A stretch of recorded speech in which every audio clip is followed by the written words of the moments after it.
Assalamualaikum warahmatullahi wabarakatuh. Alhamdulillah arsala rasulahu bil huda wa dinil haqq liyudhhirahu 'ala dini kulli wa kafa billahi syahida. Asyhadu an la ilaha illallah wa asyhadu anna Muhammadan abduhu wa rasuluh. Allahumma sholli wa sallim ala Muhammadin wa ala alihi wa ashabihi wa man tabi'ahum bi ihsanin ila yaumiddin. Amma ba'du. Para alim, ulama, asatid, murabbi, mubaligh, para kiai, sesepuh bini sepuh yang saya hormati, Bapak Ibu jamaah salat subuh Masjid Al-Falah, muga-muga dipun paringi sehat, muga-muga sehat awake, sehat atine, sehat duwike. Bapak Ibu, tidak ada aktivitas terbaik bagi kita sebagai seorang muslim bangun di pagi hari dalam keadaan sehat, dalam keadaan iman, dan tidak ada niat untuk berbuat buruk. Maka itu berarti dunia seisinya milik kita.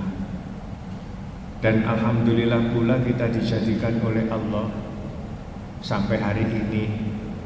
Dan kita harus yakin sampai menghadap Allah dalam keadaan iman, dalam keadaan Islam. Wala tamutunna illa wa antum muslimun. Di dalam Al-Quran Surat Ali Imran ayat 91, Allah menjamin dan menghargai iman kita ini lebih baik, lebih mulia, lebih bernilai dibanding dengan emas sepenuh bumi. Innal ladzina kafaru wa matu wa hum kuffar falayyuqbala min ahadin mil'ul ardi dhahaban walau iftada. Bapak Ibu, hari-hari ini kita berada dalam suasana bulan Dzul Qa'dah menuju Dzul Hijjah, dan kurang lebih sekitar 8 atau 9 juta masyarakat muslim Indonesia ini menunggu untuk bisa menunaikan haji. Karena di Jawa Timur ini sudah 38 tahun. Setiap tahun Indonesia ini mengirimkan 205.000 jamaah haji. Itu kalau tidak ada tambahan kuota. Kalau ada tambahan kuota misalkan 10.000, maka sudah berarti sekitar 38 tahun ke depan itu sekitar 8 juta menunggu. Haji plus itu 7 tahun, kurang lebih 20.000 jamaah setiap tahun. Dan itu di seluruh Indonesia nunggunya 7 tahun. Bapak Ibu, sampai terakhir keberangkatan ini nanti tanggal 10 Juni. Itu keberangkatan terakhir, kloter terakhir. Saya mengingatkan Bapak Ibu, karena ini sudah menjadi MOU antara pemerintah Saudi dengan pemerintah Indonesia, bahwa untuk ibadah haji itu tidak boleh menggunakan visa selain visa haji. Dan ini sampai kemarin kurang lebih saya membaca di media sosial, ada 22 orang yang tertangkap mau masuk Mekah, mengambil mikot di Bir Ali untuk niat umroh tamattu. Kemudian ada pemeriksaan, ada razia, akhirnya tertangkap 22 orang. jamaah haji Indonesia yang ini nanti akan dideportasi, dan itu akan di blacklist kurang lebih 10 tahun tidak boleh masuk Saudi Arabia. Aturan ini ada dua sebenarnya. Yang pertama kena denda 10.000 real, yang kedua di blacklist 10 tahun. Bayangkan Pak. Nah, aturan ini berlaku mulai tanggal 2 Juni hari ini. Karena ini tertangkap sebelum tanggal 2 Juni, akhirnya orang-orang ini tidak kena denda, hanya dikenakan blacklist 10 tahun. Tapi kalau tertangkapnya sudah tertangkap lebih dari tanggal 2 Juni, maka akan kena aturan dua, 10.000 real dan 10 tahun tidak boleh masuk ke Mekah. Dan itu resiko yang kita hadapi, makanya Bapak Ibu jangan tergiur. Jangan tergiur dengan bujukan orang-orang. Oh, bayar sakmene lapor. Bapak Ibu, Rasulullah ini mendapat perintah haji di tahun ke-6 Hijriah, 6 tahun setelah beliau hijrah. Perintah hajinya, ayat tentang perintah haji itu turun pada tahun ke-6 Hijriah. Tetapi Rasulullah melaksanakan hajinya itu di tahun ke-10, 3 bulan sebelum beliau wafat. Jadi jaraknya jauh, 6, 7, 8, 9, 10, sekitar 4 tahun baru beliau menunaikan ibadah haji. Sama dengan perintah ini Pak, perintah bersuci sebelum sholat. Itu kan jauh sebelum ada perintah sholat, sudah diperintahkan oleh Allah untuk berbuat suci. Fasoli, perintah sholat itu. Wasya baka fatohir. Ayat ini turun kedua setelah Iqra. Padahal perintah sholat itu turun kira-kira 11 tahun kemudian. Nah, begitu juga haji. Kalau saya melihat di beberapa kitab, salah satunya kitab Bidayah wa Nihayah karya Syekh Ibnu Katsir, atau kitabnya Hasem, perjalanan haji Nabi. Beliau ini datang dari Bir Ali, dari Madinah hari Jumat, mengambil mikotnya dari Bir Ali. Dari di Bir Ali di Dzul Hulaifah itulah Rasulullah memulai memakai pakaian ihram dan memulai menunaikan, melafadzkan niat haji.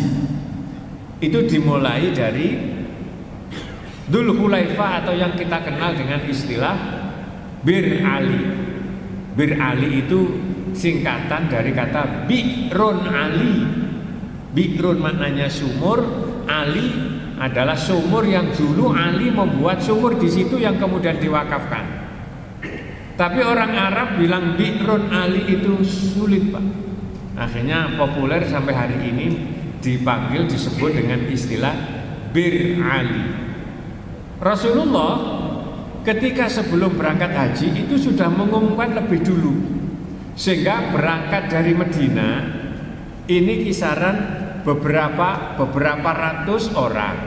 Kemudian sampai di beberapa kota daerah ini sudah menunggu. Jadi arah selatan kurang lebih 468 kilo, itu masing-masing kota sudah menunggu perjalanan Nabi.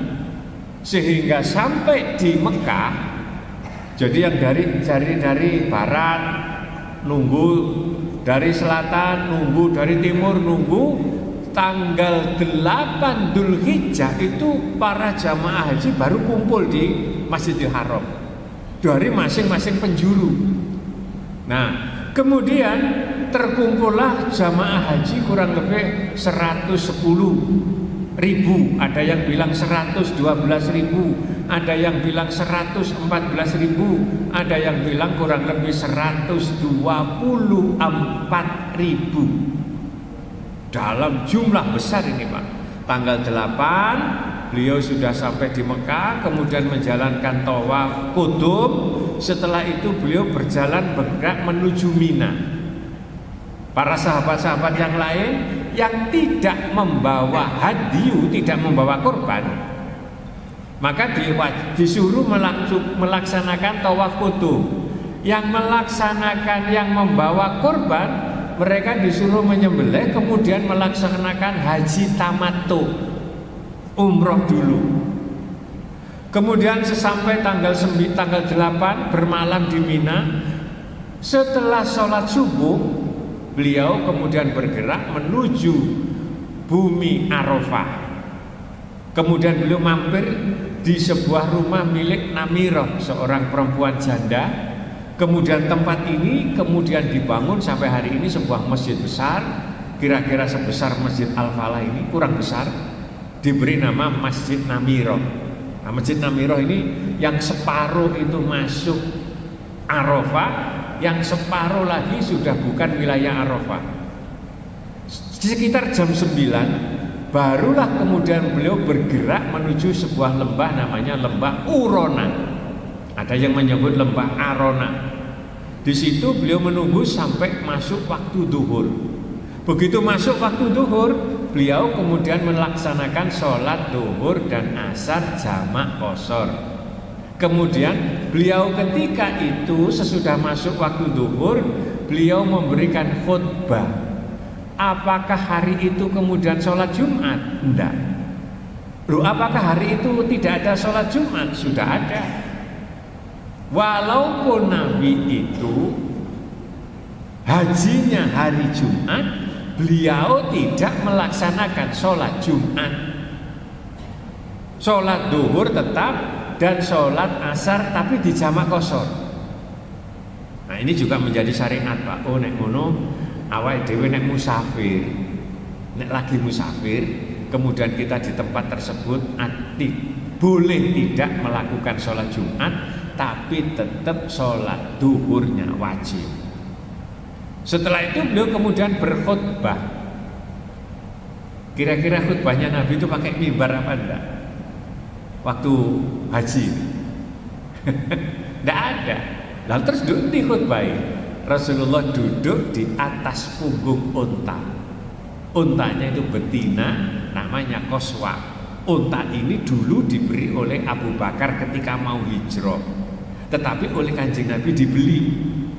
Nah, itu terus dipakai perjalanan sampai Madinah. Waktu haji beliau pakai perjalanan. Itu unta. Nah, ketika berkhutbah itu, Pak, di atas punggung unta. Bapak Ibu, ini pidato Nabi yang aneh. Anehnya bagaimana? Rasulullah itu kalau pidato seperti kita ini, monolog, khutbah monolog. Tetapi ketika itu beliau berkhutbah ini dipakai model dialog. Suara Nabi ini diikuti seorang sahabat beliau yang namanya Rabi'ah bin Haris, mengikuti suara Nabi. Nah, ketika itu beliau bertanya, berdialog. Saudara-saudara, ayyuhan nas, kalau diterjemahkan, saudara-saudara, hari ini hari apa? Rabi'ah bin Haris di belakangnya menirukan, saudara-saudara, hari ini hari apa? Hampir seluruh jamaah yang mendengar pertanyaan Nabi ini, beliau menjawab, hari ini adalah Haji Akbar. Jadi tidak menyebut hari Jumat, tetapi para sahabat menyebutnya Haji Akbar. Nanti kamu cari di dalam Al-Quran, namanya haji itu disebut Haji Akbar. Kalau umroh itu disebut haji kecil. Tapi kemudian di Indonesia ini populer, Pak. Kalau wukufnya hari Jumat disebut Haji Akbar. Kalau enggak hari Jumat, enggak, namanya haji kecil. Ini keliru betul ini. Jadi haji itu ya Haji Akbar, hari Jumat atau tidak. Kalau umroh itu disebut haji kecil. Nah, ketika Rasulullah mengawali pidatonya ini, saudara-saudara, hari ini hari apa? Hari ini adalah Haji Akbar. Kemudian berpidato, isi pidatonya beliau ini singkat. Banyak dimuat di dalam beberapa kitab sejarah, baik yang ditulis oleh orang kafir maupun orang muslim. Salah satunya ditulis oleh Khudori Beg di dalam kitab Nurul Yakin fi Sirati Sayyidil Mursalin. Kitabnya lumayan, ya lumayan. Beliau menulis dan mengutip pidato Rasulullah, juga dikutip oleh Dr. Muhammad Haikal di dalam kitab Hayatu Muhammad. Banyak kita jumpai. Sama buka di Google, khutbah wukuf atau khutbah pamitan Rasulullah akan muncul, Pak. Kemudian isi pidato Rasulullah ini kalau kita ambil, kita sarikan, itu kira-kira ada 6. Yang pertama, perlunya perlindungan terhadap jiwa dan harta benda secara individu. Saya ulang, perlindungan terhadap jiwa dan harta benda individu. Jadi awake dhewe duwe donya itu harus kita jaga, Pak. Ya, makanya di dalam Islam orang yang meninggal karena membela harta itu adalah mati syahid. Syahid akhirat. Ada 3 orang yang membela. Syahid akhirat itu ada 13. Yang 3 diantaranya adalah membela harta, membela diri, membela keluarga. Nun sewu, Pak. Dulu di pojokannya Taman Bungkul itu ada rumah miliknya anaknya Kiai Haji Syukri Adnan. Nah itu ada, saya mendapat cerita ini dari anaknya Kiai Haji Syukri. Di sebelah timurnya Bungkul itu kan ada gereja. Nah, kemudian ada salah satu orang rumahnya di Dukuh Kupang. Itu kemudian pulang dari Kalimantan, dia bekerja, terus melaku-melaku, Pak, jalan kaki dari Dukuh Kupang itu, nyangkruk di depannya gereja. Nah tiba-tiba di situ kenalan sampai orang. Lu kok enggak tahu, Pak? Keinginan jahat ini muncul dari 3 orang ini. Dan mereka tidak saling kenal. Kenali nduk kuno iku. Coba kejahatan itu kalau muncul sik. Begitu ngobrol ngalor ngidul, kemudian punya ide ngerampok. Sing dirampok anaknya Kiai Haji Syukri Adnan. Lucu, Pak. Begitu sudah merampok terjadi duel, Pak. Itu kalau tidak salah bulan Ramadan. Duel, akhirnya putranya Kiai Haji Syukri Adnan meninggal dunia. Membela diri, membela harta, membela keluarga. Iki jenenge mati syahid. Barang wong wis mati, Pak. Harta-harta televisi, radio dilebokno mobil. Barang wis dilebokno mobil, wong telu gak ono sing iso nyetir mobil. Ini kan rampok lucu ini. Allah. Ya, ini hanya sekedar cerita. Saya mendengar cerita ini dari keluarga beliau sendiri. Jadi kalau secara hadis oke. Jadi itu ceritanya.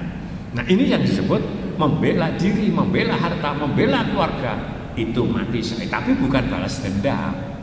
Balas dendam beda lagi. Seperti carok di Tanjung Bumi, itu lain lagi urusannya.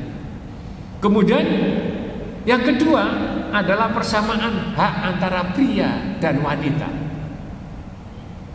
Khotbah itu sudah aku sampaikan dari salahku ini sudah. Kemudian yang ketiga adalah penghapusan riba dan monopoli. Bapak Ibu, jadi riba itu pertama kali dihapus oleh Rasulullah sejak peristiwa haji ini. Yang kedua, monopoli. Bapak Ibu, 2 hal ini sangat merugikan umat. Monopoli dan teori ini sekarang berkembang di dunia, termasuk di Indonesia. Monopoli itu, Bu, Pak, kalau diterjemahkan itu adalah namanya hak paten. Hak paten itu kalau diterjemahkan lagi namanya franchise. Sama ru Indomaret, Alfamaret, Alfamidi, teh apa namanya, es teh di jalan-jalan di sana. Iki semua franchise, Pak. Saiki ana maneh warung Tegal 24 jam. Sing gak franchise iku warung Madura. Sama enggak perlu franchise itu. Pokoknya duwe nggon, buka warung 24 jam, kemudian sudah selesai, enggak pakai franchise. Itu yang betul. Tapi kalau yang di jalan-jalan itu, Pak, franchise semua. Itu sebenarnya monopoli. Nah, sing sugih hanya satu orang, Pak. Ya sing duwe franchise itu. Inilah ekonomi Islam yang kemudian dijajah oleh ekonomi Yahudi. Nah, saiki warung-warung Madura mau dipersoalkan, mau dilarang, dianggap merugikan yang lain. Nah, itu kan biyen para menteri dulu di saat berdiri Indomaret, Alfamaret, mereka berapa orang yang jadi korban, Pak. Warung-warung tutup total. Saya tahu sendiri, tetangga saya itu, Pak, punya warung mulai kecil sampai tuwek, begitu di sebelah ada Indomaret, modar tutup mulai nang desa. Begitu saiki warung Madura muncul, diprotes. Untung ini sampai belum menjadi undang-undang. Nah, ini kita harus membela, dan saya berdoa mudah-mudahan para menteri yang berkaitan dengan ini matanya melek, hatinya dibuka oleh Allah, sehingga rakyat tetap bisa hidup dengan sejahtera.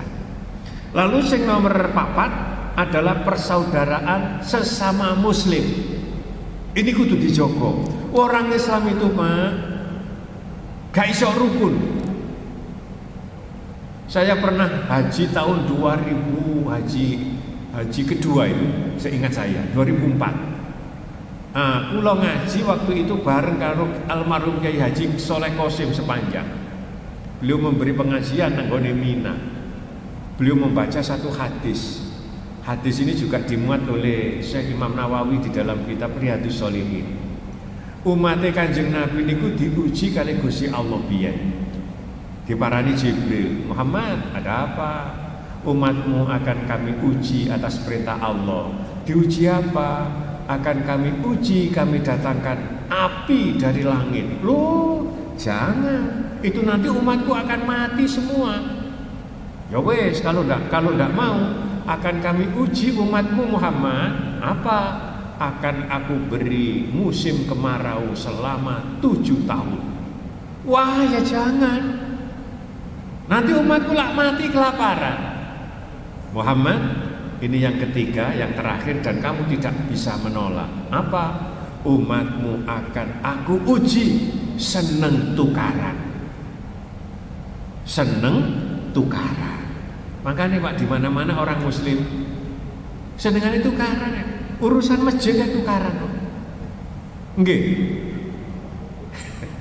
Saya ini pengurus Dewan Masjid, Pak, 2 periode. Ayo, mana ada masjid gak tukaran? Mesti ada, walaupun kecil. Urusan duit. Saya menemukan, Pak, sebuah masjid. Iku sing dadi bendahara iku royokan. Begitu dipegang A, mesti duit entek. Dipegang A entek, duit K sampai hari ini. Sampai wargai sampai. Urusan duit. Nah, ini persaudaraan harus dijaga. Sing nomor 5, memelihara dan menunaikan amanah. Memelihara dan menunaikan amanah. Bapak Ibu, kalau kita membaca kitab, amanah itu ada 2. Yang pertama, amanatul ilahiyati samawiyati al-muqaddasah. Amanah dari Allah yang suci, yaitu ad-dinul Islam. Yang kedua, amanatul insaniyati al-ijtihadiyati. Amanah yang diberikan kepada manusia yang bersifat ijtihadiyah. Kemudian yang kelima adalah pertanggungjawaban seseorang atas segala perbuatannya. Bapak Ibu, inilah yang dilakukan oleh Rasulullah ketika beliau berpidato ini. Di akhir pidatonya, beliau itu mempertanggungjawabkan risalahnya kepada manusia dan juga kepada Allah. Buktinya mana? Ketika itu di seling-selingan pidato selalu bilang begini, qad ballagtu, sudah kusampaikan risalahku ini. Nah, di penghujung pidatonya beliau mengucapkan itu lagi. Saudara-saudara, Rabi'ah bin Haris menirukan, saudara-saudara, sudah kusampaikan risalahku ini, sudah kusampaikan risalahku ini. Semua jamaah mengatakan sudah. Ketika itulah Rasulullah kemudian menengadahkan tangannya tinggi-tinggi, masih di atas untanya, Pak. Beliau bilang begini, Allahumma syhad, Allahumma syhad, Allahumma syhad. Ya Allah, saksikanlah ini. Ya Allah, saksikanlah ini. Ya Allah, saksikanlah ini. Belum juga beliau turun dari untanya, Jibril memberitahu Muhammad, Muhammad, apa katanya? Al-yawma akmaltu lakum dinakum wa atmamtu alaikum nikmati wa raditu lakumul Islam madina. Al-Maidah ayat 3. Ayat ini turun pada saat beliau berkhutbah di penghujung pidato beliau. Dan setelah itu Rasulullah kemudian pulang 3 bulan kemudian wafat dan tidak ada ayat lagi yang turun. Ini sebagai bentuk contoh riyen awake dhewe urip iku kudu mempertanggungjawabkan kepada manusia sebagai pertanggungjawaban kita, dan juga harus mempertanggungjawabkan kepada Allah. Bapak Ibu, ini yang oleh Raden Muhammad Yunani Prawira Negara, pidato Nabi ini yang kemudian dianggap sebagai deklarasi Arafah, yang kemudian pidato Nabi inilah dijadikan ujung tombak berdirinya, terrealisasinya sebagai undang-undang hak asasi manusia sampai hari ini. Mudah-mudahan sedikit yang saya sampaikan bahwa pidato Nabi ada 6: perlindungan terhadap jiwa dan harta benda secara individu, persamaan hak pria dan wanita, penghapusan riba dan monopoli, persaudaraan sesama muslim, yang kelima memelihara dan menunaikan amanah, dan yang keenam adalah pertanggungjawaban seseorang atas segala perbuatannya. Mudah-mudahan sisa umur kita barokah, rezeki kita barokah, rumah tangga kita sakinah mawaddah warahmah, anak cucu kita soleh solehah. Kalau yang hadir ini ada yang sakit, keluarganya sakit, mudah-mudahan segera sembuh. Ada yang punya cita-cita mulia, Allah segera mengabulkan. Yang dilanda problem hidup yang sulit, Allah segera memberikan jalan keluar. Mungkin masih ada di antara kita ini yang belum punya anak, cucu, menantu, Allah segera memberikannya yang baik. Ada di antara kita, keluarga kita yang belum ketemu jodohnya, Allah segera memberi jodoh yang baik, jodoh yang bisa menghantarkannya ke jenjang pintu surga. Anak cucu kita yang masih sekolah, kuliah, hidup di pondok pesantren, atau yang sedang mencari tempat pembelajaran, semoga ilmunya manfaat dan barokah. Kita semua yang sudah haji tetap mabrur dan bisa kembali. Yang belum haji segera diberi kemampuan Allah untuk bisa ziarah Mekah Madinah di usia yang masih sehat. Yang masih punya hutang banyak, Allah segera memberikan kemampuan untuk bisa segera melunasinya. Yang masih belum punya pekerjaan, Allah segera memberikan pekerjaan sehingga mampu menghidupi diri dan keluarganya. Semoga pula Allah mencatat kita calon-calon penghuni surga meninggal dalam keadaan husnul khotimah. Rabbana atina fid dunya hasanah wa fil akhirati hasanah wa qina adzabannar. Wa sallim radhiyallahu ta'ala amma yasifun wa salamun alal mursalin walhamdulillahi rabbil alamin. Terima kasih, mohon maaf. Wassalamualaikum warahmatullahi wabarakatuh.